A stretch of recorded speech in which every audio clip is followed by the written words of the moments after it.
जय श्रीकृष्ण दोस्तांनो. आज आपण 13वा श्लोक पाहणार आहोत.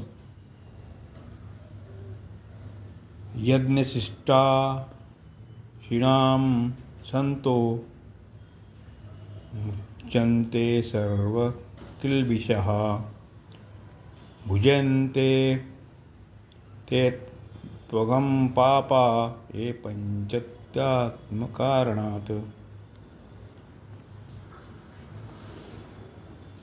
कर्तव्यकर्माचे निष्काम भावनेने विधीपूर्वक पालन केल्यास योग अथवा समताच शिल्लक राहते. कर्मयोगात महत्त्वाची गोष्ट अशी आहे की संसारातून प्राप्त झालेल्या सामुग्रीद्वाराच कर्म होते, म्हणून संसाराच्या सेवेत लावल्यानेच ते कर्म यज्ञसिद्ध होते. यज्ञसिद्धी झाल्यास सहज राहिलेले अवशिष्ट योग आपल्यासाठी होते. हा योगच यज्ञशेष आहे, ज्याला भगवंतांनी 4थ्या अध्यायात अमृत म्हटले आहे. यज्ञशिष्टा मृत भुज मुच्यन्ते सर्व किल्बिषय. येथे किल्बिषय पद बहुवचनी आहे, ज्याचा अर्थ संपूर्ण पापापासून अर्थात बंधनापासून असा आहे.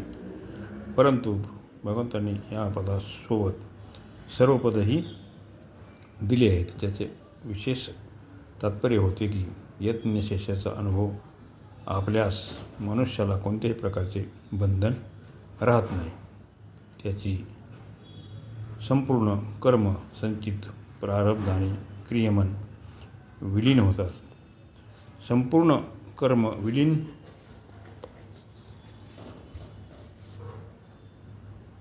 झाल्यावर त्याला सनातन ब्रह्माची प्राप्ती होते. याच अध्यायाच्या 9व्या श्लोकात भगवंतांनी यथार्थ कर्माऐवजी अन्यत्र कर्मणा बंध कर म्हटले आहे. 4थ्या अध्यायाच्या 23व्या श्लोकात यज्ञार्थ कर्म करणाऱ्या मनुष्याचे संपूर्ण कर्म विलीन होण्याच्या विषयी म्हटले आहे.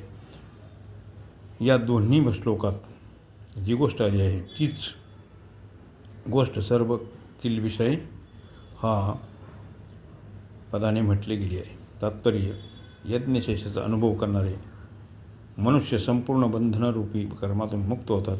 पापकर्म व बंधनकारक असतातच. सकाम भावनेने केलेले पुण्यकर्मही फलदायक असल्याने बंधनकारक असतात. यज्ञशेषाचा अनुभव झाल्यास पाप आणि पुण्य दोन्ही राहत नाहीत. बुद्धियोगता जहाँ तीह उभे सुकृत दुष्कृते.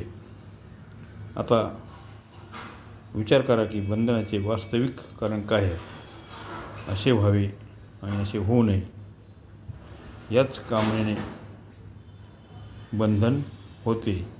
ही कामना संपूर्ण पापांना जन्म देणारी मूळ आहे. म्हणूनच कामनेचा त्याग करणे अत्यंत आवश्यक आहे. अशा प्रकारे 13व्या श्लोकाचा अर्थ येथे संपत आहे. जय श्रीकृष्ण.